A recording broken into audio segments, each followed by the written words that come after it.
لیث بن سعد نے بیان کیا، ان سے عقیل نے، ان سے ابن شہاب نے، ان سے سالم بن عبداللہ نے کہ عبداللہ بن عمر رضی اللہ تعالی عنہ نے کہا کہ رسول اللہ صلی اللہ علیہ وآلہ وسلم نے حجۃ الوداع میں تمتع کیا، یعنی عمرہ کر کے پھر حج کیا، اور آپ صلی اللہ علیہ وآلہ وسلم ذی الحلیفہ سے اپنے ساتھ قربانی لے گئے۔ حضرت صلی اللہ علیہ وآلہ وسلم نے پہلے عمرہ کے لیے احرام باندھا، پھر حج کے لیے لبیک پکارا۔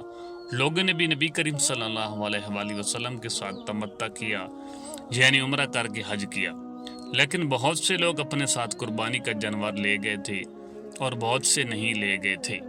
جب حضرت صلی اللہ علیہ وآلہ وسلم مکہ تشریف لائے تو لوگوں سے کہا کہ جو شخص قربانی ساتھ لایا ہو اس کے لیے حج پورا ہونے تک کوئی بھی ایسی چیز حلال نہیں ہو سکتی جسے اس نے اپنے اوپر احرام کی وجہ سے حرام کر لیا ہے، لیکن جن کے ساتھ قربانی نہیں ہے تو وہ بیت اللہ کا طواف کر لیں اور صفا اور مروہ کی سعی کر کے بال ترشوا لیں اور حلال ہو جائیں۔ پھر حج کے لیے از سر 9 ذی الحجہ کو احرام باندھے۔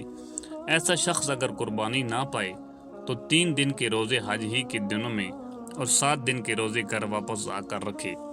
جب حضرت صلی اللہ علیہ وآلہ وسلم مکہ پہنچے تو سب سے پہلے آپ صلی اللہ علیہ وآلہ وسلم نے طواف کیا، پھر حجر اسود کو بوسہ دیا۔ 3 چکروں میں آپ صلی اللہ علیہ وآلہ وسلم نے رمل کیا اور باقی 4 میں معمولی رفتار سے چلے، پھر بیت اللہ کا طواف پورا کر کے مقام ابراہیم کے پاس 2 رکعت نماز پڑھی۔ سلام پھیر کر آپ صلی اللہ علیہ وآلہ وسلم نے صفا کی پہاڑی کی طرف آئی اور صفا اور مروہ کی سعی بھی 7 چکروں میں پوری کی۔ جن چیزوں کا احرام کی وجہ سے اپنے پر حرام کر لیے تھا ان سے اس وقت تک آپ صلی اللہ علیہ وآلہ وسلم حلال نہیں ہوئے جب تک حج بھی پورا نہ کر لیا، اور یوم النحر 10ویں ذی الحجہ میں قربانی کا جانور بھی ذبح نہ کر لیا۔ پھر آپ صلی اللہ علیہ وآلہ وسلم مکہ واپس آئی اور بیت اللہ کا جب طواف افاضہ کر لیا تو ہر وہ چیز آپ کے لیے حلال ہو گئی جو احرام کی وجہ سے حرام تھی۔ جو لوگ اپنے ساتھ ہدی لے کر گئے تھے انہوں نے بھی اسی طرح کیا جیسے رسول اللہ صلی اللہ علیہ وآلہ وسلم نے کیا تھا۔ صحیح بخاری حدیث نمبر 1691۔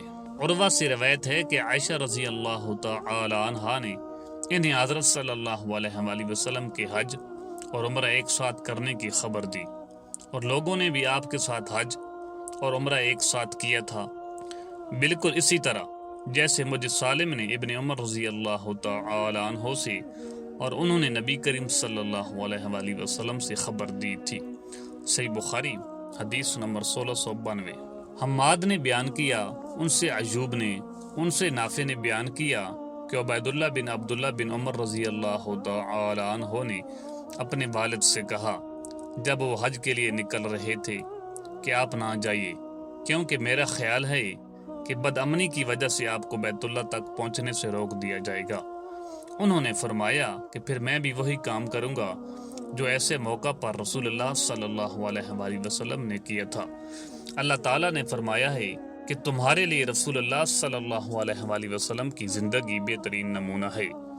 میں اب تمہیں گواہ بناتا ہوں کہ میں نے اپنے اوپر عمرہ واجب کر لیا ہے۔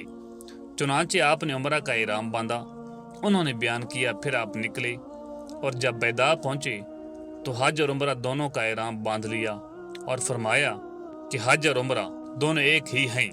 اس کے بعد قدید پہنچ کر ہدی خریدی، پھر مکہ آ کر دونوں کے لیے طواف کیا، اور پھر درمیان میں نہیں بلکہ دونوں سے ایک ہی ساتھ حلال ہوئے۔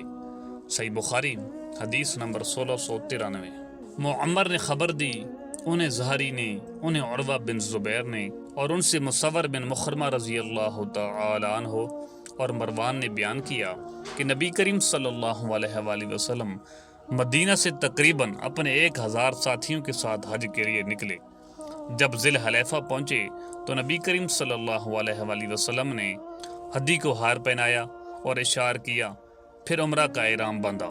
صحیح بخاری حدیث نمبر 1694۔ معمر نے خبر دی، انہیں زہری نے، انہیں عروہ بن زبیر نے، اور ان سے مصور بن مخرمہ رضی اللہ تعالی عنہ اور مروان نے بیان کیا کہ نبی کریم صلی اللہ علیہ وآلہ وسلم مدینہ سے تقریباً اپنے 1000 ساتھیوں کے ساتھ حج کے لیے نکلے۔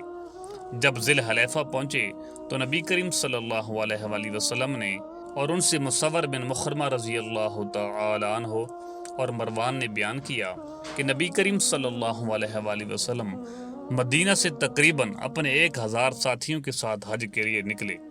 جب ذی الحلیفہ پہنچے تو نبی کریم صلی اللہ علیہ وآلہ وسلم نے ہدی کو ہار پہنایا اور اشار کیا، پھر عمرہ کا احرام باندھا۔ صحیح بخاری حدیث نمبر 1695۔